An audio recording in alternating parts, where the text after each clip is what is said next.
प्रणाम हिंदुस्तान, आप देख रहे हैं India times voice of people. अभी हम हैं रोहतक में, जहां पर कि हमारे साथ एक ऐसी शख्सियत है जो कि सामाजिक सरोकारों की अग्रदूत के रूप में हमेशा निरंतर सक्रिय रहते हैं। चाहे कोई भी समाज हो, कोई भी बिरादरी हो, कोई भी जाति हो, अगर कहीं पर भी कोई अहित हो रहा है, किसी के साथ अन्याय होता है, तो उस अन्याय के खिलाफ आवाज़ बुलंद करने वाले हरियाणा के एकमात्र ऐसे युवा नेता, समाज सेवी, और न जाने क्या क्या उनको उपमाएं दे कम रहेंगी।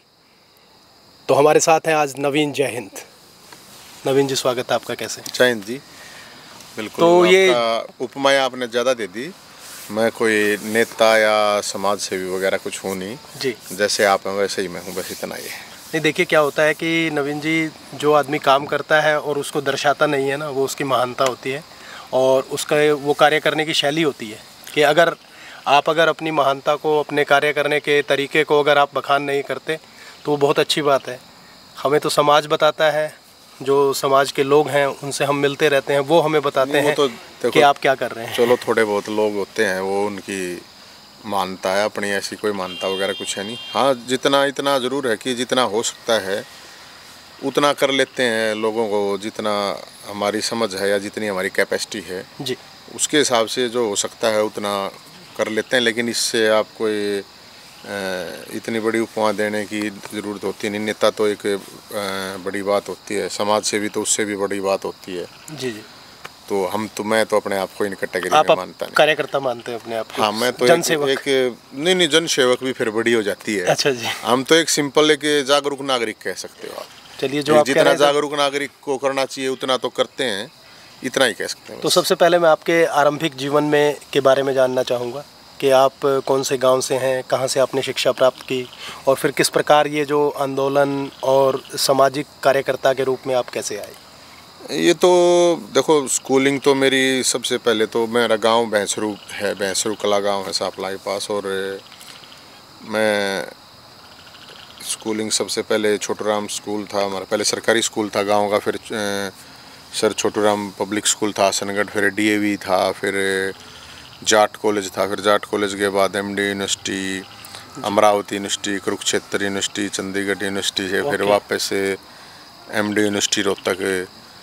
तो काफ़ी कॉलेजेस और काफ़ी, हाँ, बस वो भ्रमण भी हाँ, भ्रमण बहुत कर रखा है, इसमें तो कोई शक नहीं। मेरा तो जीवन लगभग ये मान लो कि मैंने 2013 में छोड़ी थी, पीएचडी की थी यहाँ से अपना एमडी यूनिवर्सिटी रोहतक से। तो फिर तो आप डॉक्टर नवीन जय हिंद हो गए ना। पीएचडी मैं डॉक्टर लगाता नहीं ऐसा कुछ। किस सब्जेक्ट में पीएचडी किया है? मेरा फिजिकल एजुकेशन में। Physical education. हाँ। मतलब खिलाड़ी। हाँ, क्योंकि खिलाड़ी थे वैसे। मैंने एमएमसी करी थी मैंने पहले तो शायद आपकी तरह पत्रकार भी बन जाता मैं। लेकिन फिर थोड़ा स्पोर्ट्स में थे, साथी थे। कौन सा गेम खेलते थे? तो कबड्डी वगैरह, हमारा स्विमिंग था, वाटर पोलो वगैरह खेल। तो मतलब वो एक गाँव का जो बालक होगा ना, जो गांव का बालक है, सारे खेल कुश्ती भी। हाँ, जो मिल गया मतलब वहीं। हाँ, थोड़ा बहुत हिसाब भी है, कोई जितना उठता है उतना तो खेल रहे हैं। वॉलीबॉल खेल रहे हैं तो वॉलीबॉल। हाँ, वॉलीबॉल भी, क्रिकेट भी, कबड्डी भी, कुश्ती भी, रग्बी बड़ा वो था, फेवरेट हमारा खेल था। और चीजें, मतलब खेल की हर विधा में आपने हाथ आजमाया है या कहीं? हाँ, थोड़ा बहुत खेल लेते थे, सारे खेल लेते थे। तो फिर उसके बाद क्या, मतलब प्रोफेशनल लाइफ में गए या क्या किया आपने? नहीं भाई, ये तो एमडी यूनिवर्सिटी में थे हम। सबसे पहले तो हम कॉलेज में, जाट कॉलेज में थे पहले। जैसे डीएवी में थे तो हसनगढ़ में, तो वहाँ पे जैसे एनसीसी एनएसएस एक्टिविटी में रहते थे, स्पोर्ट्स की में रहते थे, तो वहाँ से ये चीज़ें, एक दो टीचर थे वो ठीक ठाक मिल गए थे। तो उससे थोड़ा बहुत था ना कि बच्चों के दिमाग में उस टाइम पे सब क्रांतिकारी होते हैं एक एज के दौरान। 18, 20, 21 साल तक तो सब क्रांतिकारी ही होते हैं। सबको भगत सिंह अच्छा लगता है, सुभाष चंद्र बोस, चंद्रशेखर आज़ाद, ये लोग अच्छे लगते हैं।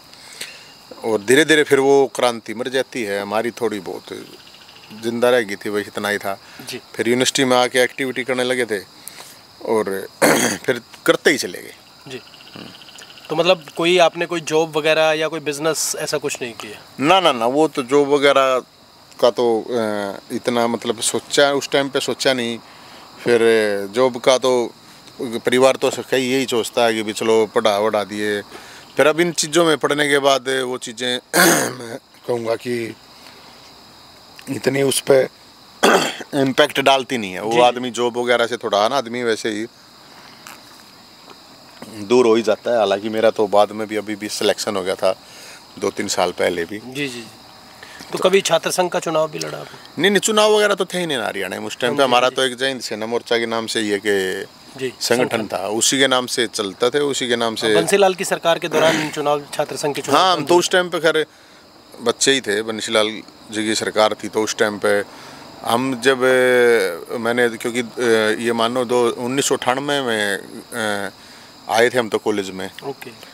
उस 2001 में ही ग्रेजुएशन की थी मैंने तो। ओके। हाँ, तब तक तो बैन थे, 96 में बैन हो गए थे। हाँ, तो 96 में बैन हो चुके थे। जी। तो फिर उसके बाद जैसे कि आपकी राजनीतिक पार्टी या राजनीतिक संगठन, जैसे कि जो हमें पता है आप आम आदमी पार्टी से जुड़े? तो नहीं, वो मैं कभी किसी राजनीतिक पार्टी में गया ही नहीं था। मैं उस टाइम पे यहाँ पे हुड्डा साहब की सरकार थी तो मैं किसी पार्टी में तो गया नहीं था। हमारा तो इंडिपेंडेंट संगठन था उस दौरान। फिर ये आरटीआई वगैरह स्वराज पे इस पे काम करते थे हम। आरटीआई अच्छा एक कानून आया था। जी जी। और फिर ये अन्ना आंदोलन हो गया बाई डिफ़ॉल्ट, वो पार्टी बन गई। हाँ जी हाँ जी। तो पार्टी बन गई तो फिर उसमें जुड़ गए थे, एसोसिएट हो गए। हाँ। तो क्या कारण रहा कि एक आम आदमी पार्टी जो एक बड़ा ही अलग विज़न लेके बनी थी, और आप जैसे एक जो सामाजिक सरोकारों से संबंध रखते हैं, एक हम ये कहें कि आप कहते हो कि मैं कार्यकर्ता हूँ जो सामाजिक सरोकारों से जुड़ा हुआ कार्यकर्ता है, तो उसका मोह भंग कैसे हो गया आम आदमी पार्टी से? वो तो देखो, मैं पॉलिटिकल आदमी था भी नहीं पहले। मैं जब अन्ना आंदोलन था तो वहाँ जो 21 लोगों की कोर कमेटी होती थी हमारी, तो उसमें था मैं जी। फिर हमारी शायद 20-21 लोगों की नेशनल एग्जीक्यूटिव एक पार्टी बनी थी तो उसमें भी, क्योंकि वो ज़्यादातर लोग वही थे उस दौरान। तो बस वो ऐसे ही हैं, वो कई चीज़ें हैं उसमें क्योंकि पॉलिटिकल थे नहीं तो एडजस्ट होना मुश्किल हो जाता है। पॉलिटिकल आदमी होता है तो उसको तो। आपने जैसे अभी बताया, मैं आपके जवाब में से सवाल निकाल रहा हूँ कि आपने बताया कि आप आम आदमी पार्टी की कोर कमेटी में थे, तो ऐसा क्या कारण रहा कि प्रशांत भूषण, योगेंद्र यादव, आशुतोष सिंह, डॉक्टर कुमार विश्वास, इस तरह के लोग क्यों अलग हो गए? अब ये तो वही बताएंगे जी, क्यों अलग हो गए क्यों नहीं। मैं तो अपना ही बता सकता हूँ। मैं तो रहा क्यों बताऊँ कि कारण रहे कि नहीं रहे जी। वो तो जेन्युइन कारण तो वही बता सकते हैं। वह मेरा तो यही था कि मेरा जी ना लग गया, मेरा जीत जी ना लगता, मैं उस चीज़ को छोड़ देता हूँ, उस जगह को भी छोड़ देता हूँ। जीत जी लाग जाए उड़ा अपना कर लेते हैं। आचार्य चाणक्य के शब्दों में कहें कि जहाँ आत्म सम्मान को ठेस पहुँच जाती है। हाँ, नहीं, आत्म सम्मान वगैरह की भी खैर हमारे लिए तो इतनी चीज़ें नहीं थी, इस तरह की चीज़ें नहीं थी। वह अपने एडजस्टमेंट होता नहीं अपने से। बात समस्या अपनी ये है जी। कि लाइफ में एडजस्ट करना, लोग मतलब दुनियादारी तो वही है ना आज के दिन भी, कि एडजस्ट करो। तो एडजस्ट कई तरह की चीज़ें करनी पड़ती हैं आपको, राजनीतिक जीवन में भी, सामाजिक जीवन में भी।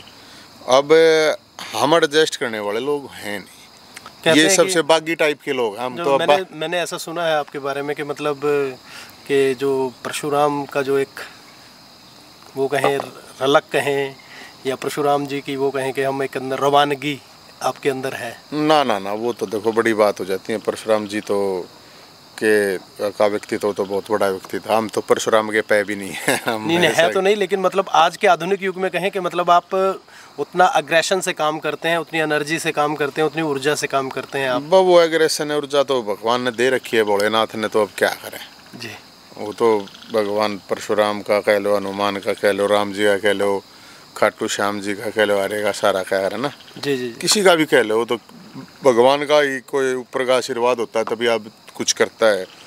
और मैं तो एक का चीज़ का मानने आ रहा हूँ भाई साहब कि जो भी कुछ करा रहा है अपने तो हम तो ये मानते हैं भाई, जो अच्छा करा रहा है वो भगवान करा रहा है, जो बूंदा है वो हमारे हाथ तो हो जाएगा जी। तो आजकल वर्तमान राजनीतिक परिस्थितियां, लोकसभा चुनाव चल रहा है, क्योंकि आप सामाजिक व्यक्ति भी हैं, राजनीति से भी जुड़े रहे, अभी आप केवल सामाजिक कार्य ही कर रहे हैं। तो आजकल जो नेताओं के जो बिगड़े बोल आ रहे हैं, चाहे रणदीप सुरजेवाला ने हेमा मालिनी के ऊपर टिप्पणी की, उसके अलावा जो सुप्रिया श्रीनेते हैं जो सोशल मीडिया आईटी हेड हैं कांग्रेस की, उन्होंने कंगना रनौत पे अभद्र टिप्पणी की, और अभी हालिया में ही बीजेपी के उम्मीदवार हैं हिसार लोकसभा से रंजीत सिंह, उन्होंने भी ब्राह्मण समाज पे अशोभनीय और अवांछित टिप्पणी की है। उससे पहले डॉक्टर कमल गुप्ता जो स्वास्थ्य मंत्री हैं, एक पंडित योगराज शर्मा हैं समाज सेवी, जो कि हॉकी और उसकी जन समस्याओं की, हॉकी स्टेडियम बनवाने में उनका काफ़ी सक्रिय योगदान रहा। आप ही की तरह वो भी, आप थोड़े से परशुराम जी के विचारों से ओतप्रोत हैं और वो थोड़ा नरम दिल के व्यक्ति हैं, तो उनका भी अपमान किया गया। उससे पहले जो पूर्व सीएम रहे हैं खट्टर, उन्होंने बरवाला में जो एसपीएससी के मेंबर थे भारद्वाज साहब, उनको फरसे से काटने की भी धमकी दी थी।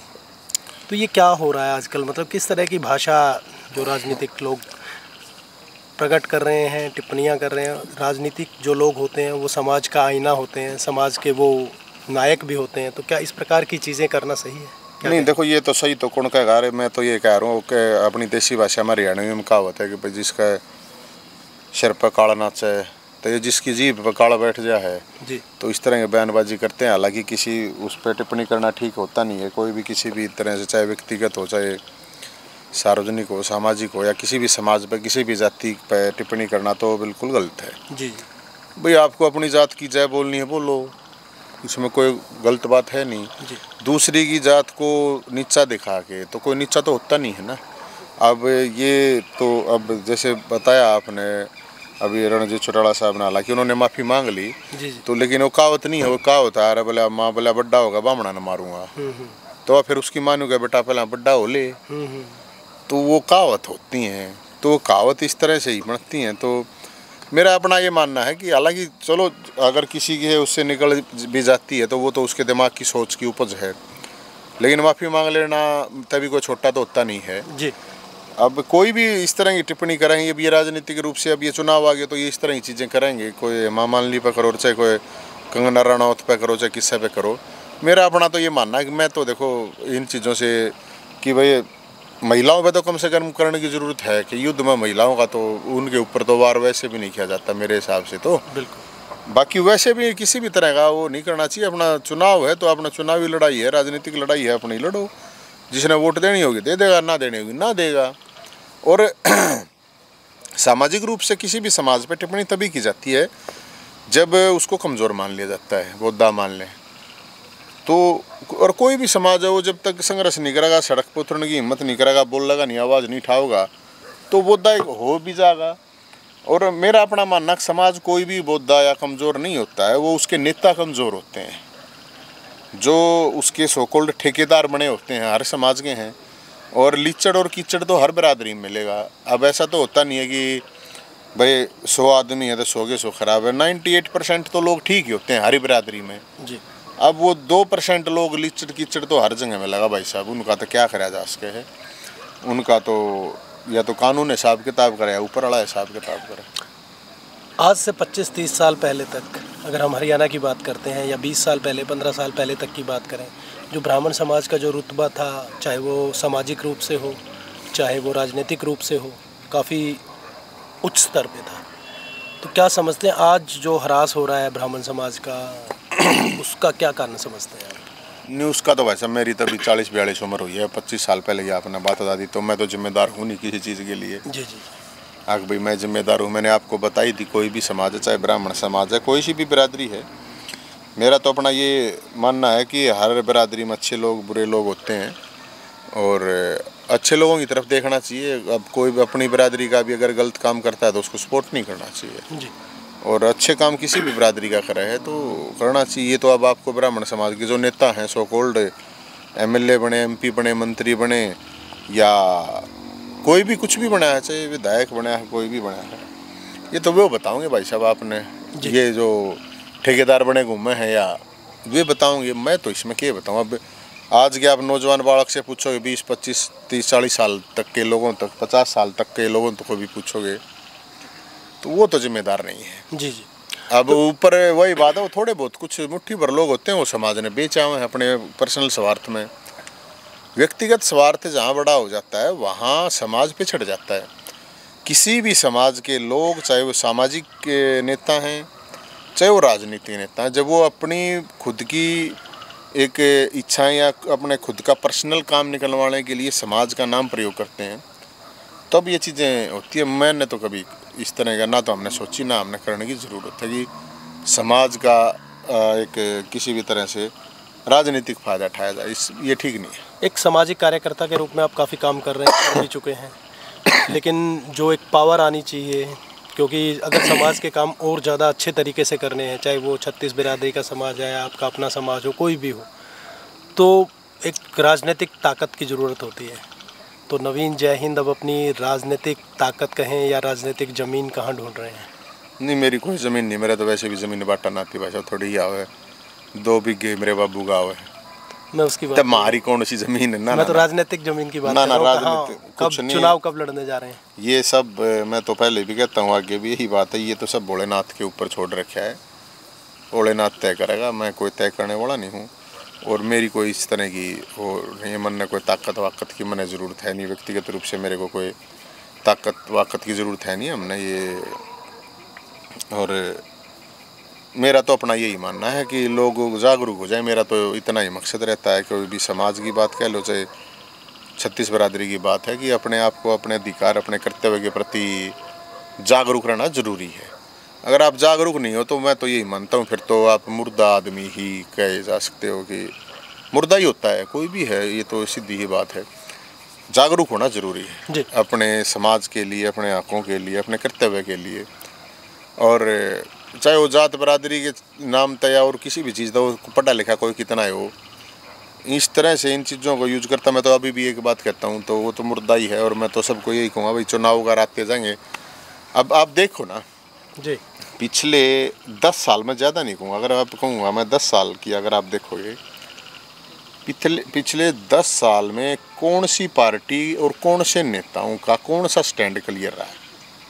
बिल्कुल ठीक। कोई यहाँ था, कोई बीजेपी में था, कांग्रेस में था, बीजेपी में चला दल तो ऐसे बदल रहे हैं जैसे हम हर रोज कपड़े हाँ हाँ। तो अब ये देखो कि इस चीज़ से आप समझ सकते हो कि किसी का दीन ईमान जुबान कुछ है नहीं राजनीति में। वो थोड़ी अच्छी नहीं लगेगी, लेकिन मैं एक बात आपके सामने कह देता हूँ कि जो अंग्रेजी में सेक्स वर्कर कर देते हैं, वैसे देसी भाषा में जो वेश्या कह देते हैं। हाँ, ठीक है ना?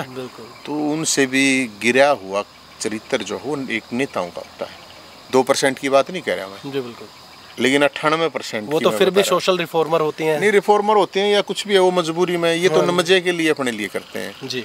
उनकी तो मजबूरी भी हो सकती है कि वेश्या की मजबूरी हो सकती है वेश्यावृत्ति करना, लेकिन एक नेता अपने पर्सनल स्वार्थ के लिए 2% को छोड़ दो, नहीं तो फिर सारे ही उनसे भी गिरा हुआ चरित्र है इनका। जी, मैं तो उनका नहीं कहूँगा गिरा हुआ, क्योंकि मजबूरी में अगर किसी को कुछ करना पड़ रहा है तो गिरा हुआ कैसे हो गया? बिल्कुल ठीक। ये तो अपने मजे के लिए कर रहे हैं, वो तो मजबूरी के लिए। तो राजनीति तो ऐसा ही है भाई, सब मैं तो काफ़ी नज़दीक से बहुत लोगों को देखा हमने। पूरे प्रदेश में आपको चाहने वाले, आपके साथ काम करने वाले बहुत सारे लोग हैं, युवा भी हैं और मध्यम आयु के भी लोग हैं। वो इंतज़ार कर रहे हैं कि नवीन जय हिंद कहाँ प्रचार करने आएंगे, किस पार्टी के लिए काम करेंगे, या लोकसभा चुनाव में किसी पार्टी को सपोर्ट कर रहे हैं आप? नहीं, मैं तो पहली बात, मेरा कोई किसी को कोई वो नहीं है, सब अपने आज़ाद हैं, जिसको जहाँ जो करना है। और ना हमारा कोई इस तरह का चाहने वाला, मैं ये ना तो मुंगेरी लाल के सपने पाला करूँ, और ना मैं वो कौन से क्या कहते हैं, और किसी मुगालते में रहता नहीं। हमने देखा है, तो हम पत्रकारिता में हम देखते हैं आपके साथ रहते हैं, लोग आपका नाम है, जब भी मैं बोल रहा हूँ। नाम तो दुनिया का हार्ड, नाम का कोई, ये नाम कोई बड़ी बात थोड़ी होती है, नाम को इतनी, मैं तो इस चीज़ को इतनी वो मानता नहीं हूँ। ऐसे हम मैंने कभी अपने जीवन में ये इस तरह की चीज़ों से मेरे को कोई फ़र्क नहीं पड़ता, और ना मैं मानता हूँ कभी। हम तो 4 आदमी हैं जी, मैं तो कहता हूँ अपने पास तो 4 आदमी तो हैं, और मैं तो 4 की भी ज़रूरत नहीं होती। मैं तो रविंद्रनाथ टैगोर ने कह रखे ना, एकला चलो रे। बिल्कुल। तो है नहीं कौन सा गाना, चल अकेला चल अकेला, तो अकेला आदमी अकेला ही होता है ना। या मैं यूँ कहूँ आपके बारे में कि अकेला चला था मंजिल की तलाश में, लोग जुड़ते गए और कारवां बनता गया। ना ना, अपने दर कोई कारवा करुआ को नकार भी एक है अपने पास अपने पास ऐसा कुछ नहीं है अपना तो बस ठीक है, भगवान की कृपा है, भाईचारे की कृपा है, और उसमें जितना हो सकता है उतना लोगों के लिए कर लेते हैं। लेकिन जो आप कह रहे हो कि 4 लोग जुड़े हुए हैं, वो 4 लोग तो कहते होंगे कि राजनीतिक ताकत कुछ हमारे पास आनी चाहिए, ताकि हम ताकि काम अच्छे से करें, सामाजिक काम और ज़्यादा अच्छे से। नहीं, देखो मैं राजनीति में अच्छे लोगों की ज़रूरत भी है। ना कोई अच्छे बच्चों की ज़रूरत नहीं है राजनीति में, तो जितने नंगड़ होगा कोई, वो उसकी ज़रूरत ज़्यादा होती है। ये बातें कहने के लिए अच्छी होती हैं कि राजनीति अच्छे लोग, मैं तो लोगों को भी कहूँगा, आपके माध्यम से भी कहूँगा जी, देखो आपके पास एक्स्ट्रा समय है, एक्स्ट्रा पैसा है, तो ठीक है राजनीति में आओ, वरना अपने आप को बर्बाद करने के लिए घर परिवार और लोगों को ख़राब करने की ज़रूरत है नहीं। टाइम एक्स्ट्रा है आपके पास, पैसा एक्स्ट्रा आपके पास, तो ठीक है राजनीति आपके लिए, वरना तो फिर आपको नुकसानदायक हो। ये राजनीति ये पैसे वाले लोगों के लिए, या जो जिनके ख़ानदान चलते आ रहे हैं राजनीति में, पैसा वैसा सब जोड़े रखा है उन्होंने। लोग हाजिरी मारने के लिए तैयार होते ही हैं, जहाँ दिखता है कि 2 रुपये हैं या पावर है, पैसा है, पद है, तो वहाँ कोई भी आपके जूते चाटने के लिए तैयार हो ही जाता है। तो मेरा तो अपना ये मानना है कि राजनीति में इस तरह के लोगों को, हमारे जैसे लोगों को तो कम से कम नहीं आना चाहिए। आपकी भूमिका को देखते हुए अगर कोई पॉलिटिकल पार्टी आपको आने वाले, क्योंकि लोकसभा चुनाव के तो अभी कांग्रेस की टिकट बाकी है, कांग्रेस ऑफर करती है या कोई अन्य पार्टी अगर आपको टिकट ऑफर करती है तो चुनाव लड़ेंगे या नहीं लड़ेंगे? थोड़े दिन पहले तो मेरे को बीजेपी वाला बना रखा था, उस तो थोड़े दिन पहले कांग्रेस वाला। अब जब सरकार के खिलाफ मैं कुछ आंदोलन करता तो मेरे को कहते कांग्रेस वाला है जी, बीजेपी वाले ऐसे कहते थे। अब कुछ दिन से फिर मेरे को बीजेपी वाला बना दिया था। ऐसी चर्चा चल रही थी कि रोहतक लोकसभा से आपको बीजेपी उम्मीदवार, वही तो मैं कह रहा हूँ ना कि फिर मेरे को बीजेपी वाला बना दिया। अब बीजेपी की टिकट डिक्लेयर होगी तो फिर वापस कांग्रेस वाला बना देंगे। मेरा किसी से कोई लेना देना नहीं। आशंका भी चल रही है कि 3-4 टिकटें बदली जा सकती है बीजेपी की, कांग्रेस की वो तो बदली जाएंगी जब देख लेंगे जी भाई। वही तो बात है ना, मैं तो एक बात कहूँ, मेरे पीछे क्यों पड़ रहे हो? ये दुनिया, सारी दुनिया ही आता हूँ आना रोज आना लाग रही न देख लो। मैं तो अपनी जगह पे हूँ 20 साल से कम अपनी एक स्टैंड पे हूँ जी। मैं तो कहीं इधर उधर, और मेरा कोई बीजेपी और कांग्रेस से मेरी कोई लड़ाई नहीं है। मैं तो पहले भी यही बात कह, व्यवस्था से लड़ाई है जो मेरा तो एक सिस्टम है जो सरकार है। मैं तो 10 साल हुड्डा साहब की सरकार रही तब भी लड़ा, तब भी केस हुए मेरे पता है। ईब लड़ा, बीजेपी की सरकार थी ना ये तो, वो कांग्रेस की थी, तो उसमें पार्टी से क्या लेने देना। मैं तो पार्टी के, बीजेपी कांग्रेस के कार्यकर्ता, सारी पार्टियां कार्यकर्ता साथी हैं मेरे, वो तो हमारे हर मूवमेंट में साथ भी देते हैं। तो यहाँ लड़ाई किसी पार्टी से नहीं है, सिस्टम से है। सिस्टम से मुख्यमंत्री है तो मुख्यमंत्री एक पावर है, उसकी कुर्सी है, उससे है। हमने व्यक्तिगत तो हमें क्या खट्टर साहब से लेना, क्या हुड्डा साहब से लेना, हमारा कोई मतलब किसी से इस तरह रहा नहीं। मैं तो 20 साल हो गए लड़ते हमने। अब 20 साल में आप इन जितने भी नेता हैं, आप उनका रिकॉर्ड अगर निकालोगे तो आप उनकी बात की, जुबान की कोई अहमियत है, कौन किस पार्टी में था, कहाँ कहाँ धक्के खाए, मतलब कहाँ कहाँ जा गए। तो क्योंकि उनके पास सिस्टम है, पैसा है, तो वो कहीं पे भी जाकर बैठ जाते हैं। अपनी जात के नाम से कह देते हैं मेरी जात की इतनी वोट है। और राजनीति और है क्या, और तो कुछ मन्नत लागती को ना भाई जी। कड़वी सच्चाई तो है ये, बाकी झूठ कितनी बलवा लो, मीठी बात मेरे बस की तो है नहीं करनी। आप तो कड़वे आदमी, हर कड़वी बात साची कहना, सुखी रहना।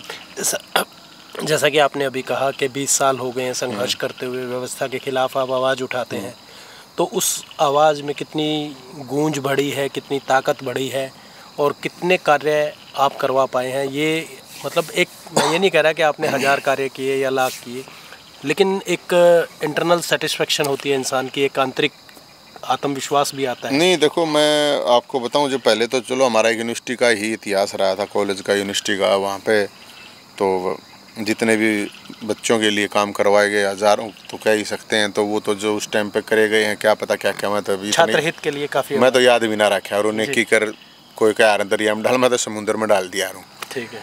अब पिछले 10 साल की क्या बताऊँ या पिछले 2 साल की क्या बताऊँ आपने मैं। और लेटेस्ट ही मैं तो आपको बता सकता हूँ 1-2 साल की, और चीज़ें ने तो छोड़ दो हमने क्या कराया क्या नहीं कराया। लाखों बुजुर्गों की, विधवाओं की, विकलांगों की पेंशन बनी है। जिन लाखों लोगों की फैमिली आईडी में गड़बड़ थी, तो जब हमने आंदोलन चलाया तो वो ठीक हुई है। लाखों बीपीएल कार्ड बने हैं। खेल कोटा वापस आया है। परावर की ज़मीन जो करीब 12 साल से भी ज़्यादा, कहते हैं ना 12 साल में तो कुरुड़ी की भी उभर जावे, वो उसको भी 14 साल हो गए थे। कब्जा कर रखी थी तो 2 सरकारों ने वो छुड़वाई है। वो कई 100 करोड़ की ज़मीन है, वहाँ स्कूल कॉलेज हॉस्पिटल बनेंगे, हर बिरादरी के बालक पढ़ेंगे, इलाज होगा। चाहे सरपंच की डिमांड थी तो उनके लिए लट खाए हैं हमने। बैठ के घर ट्वीट ना करे मैंने, या फेसबुक पे थोड़ी आया हूँ, साथ में लट खाए हैं। चाहे कर्मचारियों की बात थी, उनके लिए लट खाए। और बहुत से ऐसे काम हैं, जब गरीबों के घर गिराए जा रहे थे तो उनके घर रोके हैं हमने। बेरोजगारों की नौकरी निकलवाने की बात थी, सीईटी का मामला था, तो बेरोजगारों की बारात निकाली है हमने। तो हमने मुद्दों पे लड़ाई लड़ी है, मतलब केस हुए हैं। जब बाहर के बालका ने भर्ती करे थे तो जेल में जाना पड़ा है हमने। जब भाईचारा खराब हुआ था तो कावड़ यात्रा लेकर आए थे तो उसमें भी केस हो गया था। तो इतने केस भुगत रहा हूँ मैं। आप पूरे हरियाणा में एक काम कर लो, आप इतने इंटरव्यू लेते होगे, जाते होगे, बिल्कुल, आप पिछले 20 साल का काट दो। अगर मैं 10 साल का कहूँगा तो फिर बीजेपी वाले या कांग्रेस वाले नाराज हो जाएंगे मेरे से। 20 साल में बीजेपी और कांग्रेस के दोनों नेताओं को मिला के आप ये निकालो, इन्होंने कितने आंदोलन किए हैं सड़क पे जी जी, और कितने केस हैं जी, कितने लट खाए हैं, कितने तारीख भुगते हैं। मैं चोरी चकारी की और बात नहीं कर रहा, हाँ, मैं मतलब भ्रष्टाचार सामाजिक आंदोलन, सामाजिक रूप से जो लड़ाई लड़ी है। तो यार इस तरह और तो मैं क्या कहूँ, मैं तो केस भुगते हैं वो केस, तो कोई मैंने कोई छोरी छेड़ गया चोरी करके तो केस लग नहीं रहा है मेरे पे। तो मैं तो इतना ही कह रहा हूँ सब, और तो कुछ कहता हूँ ना भाई। मेरे तो जो फालतू बोलनिया तो घने आजकल कमेंट करनी यार, कोई कितना कि मैं बोल दे जी पकड़ी थोड़ी जाके सही। बिल्कुल ठीक कह रहे हैं। मैं तो नहीं यार तारीख भुगत लो तुम, मेरी तारीख पे चले जा रहे हो तो मान जाएगा मैं। तो भाई साहब हमारा तो यही है, अपना जितना हो सकता है वो काम बहुत लोगों के हुए हैं और उसको करवाने वाले हम नहीं हैं, उसमें सैकड़ों और साथी हैं, उन सब का साथ है। ऊपर जब सबसे ज़्यादा तो मैं तो ये मानता हूँ कि भगवान की देन है। आने वाले कल या भविष्य में आप अपने आप को कहाँ देखते हैं, या किस प्रकार के कार्य करने की योजना है, या मैं यूँ कहूँ कि मन में कोई टीस जो रह गई है कि वो पूरी नहीं हुई है सामाजिक कार्यों की, ना उसको करें पूरी? टीस टास अपनी कोई कुछ ना पूरी रही, आप तो रोज मस्त होकर सोया रहे हैं। और लेकिन फिर भी एक इच्छा होती है कि भाई ये काम मैं कर नहीं पाया हूँ, ये समाज के लिए ये काम करूँ। मैं तो सुबह बर्थडे शाम को मरडे मनाता हूँ भाई साहब। कल क्या होगा किसी ने देखा है, और कल क्या हो लिया किसी ने देखा। मैं तो आज में जीने वाला आदमी जी। आप आके बस की को ना ये काल की आगे की 5 वर्ष योजना बनाना या 5 किया हुआ उसके लिए वो करना है, नो मेरे को कोई फर्क नहीं पड़ता, नहीं बताता है। हम तो सिर्फ ये अपना, मैं तो सब गौरों को भी यही कहता हूँ, अपने जीवन में थोड़ी शांति होनी जरूरी है। अगर किसी का भला हो जाए तो ठीक है, नहीं तो भाई किसी का बुरा मत करो, ये भी काफ़ी होता है जी। कोई ऐसी बात हम तो अपना टेंट में तंबू में पड़े ही पे जी जी जी, और बस सेटिस्फेक्शन है। नींद तो तंबू में रह रहे हो तो इसका भी कोई प्रण ले रखा है क्या? ना प्रण कुछ नहीं ले रखा, वैसे हूँ जी सा आ रहा है अपने लोटे हैं। अच्छा ये बात है। तो उसमें तो ये नींद जीत बढ़िया आ जाए उड़ा ठीक है, जीत बैठने में मजा आवे। और मैंने तेन सुनी है कि भाई मनसा की माया हो यार जी जी। तो भाईचारा होना ठीक है, अपने बढ़िया हंस बोल रहे हैं। और ना तो हमने तो निरे कोठिया में रोते देखे हैं लोग, उनका क्या करना है उस बात का। तो इसलिए मैं तो ये कह रहा हूँ आदमी का सेटिस्फेक्शन होना। आपके लिए मेरे पास 2 लाइनें हैं, मैं वो कहना चाहता हूँ। हाँ कि अपने लिए जिए तो क्या जिए, तू जिए दिल जमाने के लिए। कुछ ना ऐसा तो कुछ नहीं। देखो हम तो ऐसा, मैं वही बात को मैं घनी बड़ी बात में बिलीव करता हूँ ना भाई साहब। ठीक है। हम सिर्फ एक ये मानते हैं कि जागरूक नागरिक हैं, और एक जागरूक नागरिक होने का सबका ये फर्ज है। किसी के साथ ठगा बगी मत करो, छल फरेब झूठ धोखा विश्वासघात क्या कहते हैं इस तरह ये वर्ड होते हैं ना, ये मत करो ठीक बात किसी भी तरह। और जितना हो सकता है तो अपनी जुबान पर हो, अपने दीन ईमान कहते हैं ना, अपने धर्म दीन ईमान ऐसे ही बोला जाता है। दीन ईमान जुबान बड़ी ज़रूरी चीज़ है, उस पर हो। और पार्टी वार्टी है तो ये तो हैं, आप कौन कब कहाँ जा रहा जाओ आओ कोई प्रॉब्लम, लेकिन भाईचारे के साथ रहो। और नेताओं या पार्टियों के चक्कर में अपना भाईचारा खराब मत करो जी। क्योंकि ये वोट तो ये जो राजनीतिक लोग हैं ना, ये सड़कों पर आपको 2 4 5 महीने दिखेंगे। 5 साल तो आपको अपने भाईचारे के साथ ही रहना होता है। बिल्कुल सही कह रहे हैं। वो फिर आप ये सारे नेता जो है ना रात में इकट्ठे खाट भी इकट्ठे बैठे हैं, उठे हैं, खाओ पियो इकट्ठे कराएं। इंडिया बुल्स के कंपनी इंडिया बुल्स के नाम की कंपनी है जिसमें सभी राजनीतिक परिवारों के पैसे लगे हुए हैं, चाहे वो कोई सी भी पार्टी से बिलोंग करते हैं। तो मल्टीनेशनल कंपनी जो भी है भाई, वो तो एक थोड़े हनरे खागड़ जोटे हैं, ये तो निरी बड़ी बड़ी कंपनियां हैं, ये सब ऐसा ही होता है। तो लूट के कितना दलाना ही पड़ेगा जी बिल्कुल। तो अब लोगों ने भी टेस्ट आवा लुटने में, तो लुटो क्या प्रॉब्लम है बताओ। उसमें भी क्या है भाई, इसमें नेताओं की भी गलती नहीं कह सकते हम, तो लोगों का भी टेस्ट जब लूटने में आवे है तो वो तो यही होता है ना, कोई जात के नाम पर, धर्म के नाम पर, कोई अक्षित्र के, कोई किसी न किसी तरह के नाम पर मतलब अपने आप को मतलब मानसिकता जो है वो गुलाम रखेगा। तो अब उसका तो इलाज है नहीं यार भाई। ये तो सुभाष चंद्र बोस, भगत सिंह, चंद्रशेखर आज़ाद आज तक कितना पैदा करें दोबारा तो होने है नहीं। देश एक आज़ाद हो गया था ठीक सही, तो जब गुलाम हो गया ना दोबारा। अब तो हर कोई यही सोचता है कि भगत सिंह पैदा तो होना चाहिए लेकिन पड़ोसी के घर में पैदा होना चाहिए, ये बात ना पड़ोसी के में भी अच्छा ना लगे क्योंकि पड़ोसी का भी तो असर पड़ सके जोरदार हो जाते। बहुत बहुत धन्यवाद। तो इसी प्रकार की जो शख्सियतें हैं जो सामाजिक कार्यों को कर रही है और अपनी आवाज़ को बुलंद कर रही है सामाजिक हितों को उठाने के लिए, इसी तरीके की और भी शख्सियतों से हम आपको मिलवाते रहेंगे। अभी के लिए इतना ही, मुझे दीजिए इजाज़त। मैं कैमरामैन संदीप के साथ रोहतक से, देखते रहें इंडिया टाइम्स।